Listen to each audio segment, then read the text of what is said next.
Welcome back. ધોધમાર વરસાદે સ્થિતિ એવી કરી નાખી કે જે વ્યક્તિ જ્યાં હતું ત્યાં જ ફસાઈ ગયો। ન કોઈ રસ્તો બહાર નીકળવાનો કે ન એવો સમય મળ્યો કે પોતે સલામત સ્થળે ખસી શકે। લાડ ગામમાં પડેલા વરસાદ બાદ પણ સ્થિતિ આવી જ સર્જાઈ। લાડ ગામમાં મોટો વાડી વિસ્તાર છે। ખેતરોમાં અનેક લોકો કામ કરતા હતા। ગત મોડી રાત્રે ખેતરમાં 10 લોકો ફસાયા, જેમાં 8 ખેત મજૂર હતા અને 2 બાળકો। ધોધમાર વરસાદ બાદ જળબંબાકારની સ્થિતિ થઈ જતા લોકો પાસે બહાર નીકળવાનો કોઈ રસ્તો નહોતો। ત્યારે સરપંચે મદદ માંગી અને એસડીઆરએફની ટીમ આવી પહોંચી। ગઈકાલે રાતથી આ લોકો ફસાયા હતા। બીજા દિવસે સાંજે તેમને બચાવી લેવાયા। અહીંથી પસાર થવા માટે બોટ સિવાય બીજો કોઈ વિકલ્પ નહોતો।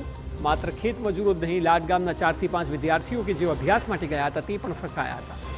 આ વિદ્યાર્થીઓને પણ બચાવી લેવાયા છે। એસડીઆરએફના જવાનો આ તમામ માટે દેવદૂત સમાન સાબિત થયા।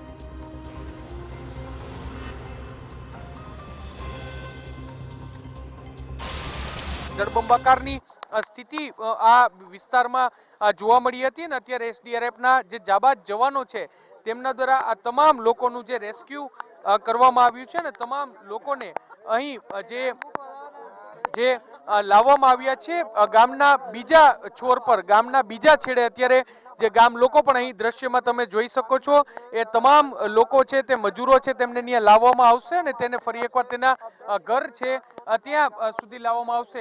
મહત્વની વાત છે કે છેલ્લા આજ સવારથી જે ભારે વરસાદ વરસ્યો ને ભારે વરસાદની સ્થિતિને કારણે મજૂરો છે તે ફસાયેલ હતા અને હવે તેમને બહાદુરીપૂર્વક જે એસડીઆરએફના જે જવાનો છે તેમના દ્વારા તેને બહાર છે તે લાવવામાં આવ્યા છે અને તેમને સલામત રીતે ગામમાં ફરી એકવાર લાવવામાં આવ્યા છે।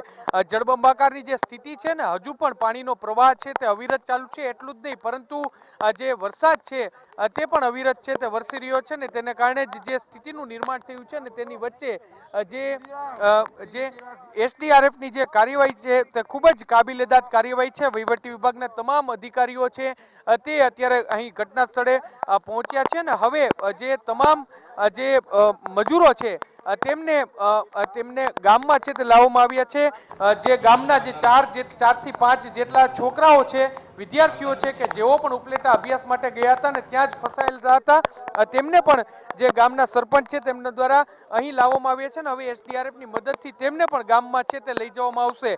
ખૂબ જ કાબિલેદાદ એસડીઆરએફની આ કાર્યવાહી છે ને ગામ જે ગઈકાલ રાતથી જે લોકો વાડી વિસ્તારમાં ફસાયેલા હતા તેવા મજૂરો છે તેમને ગામમાં ફરી એકવાર લાવવામાં આવ્યા છે।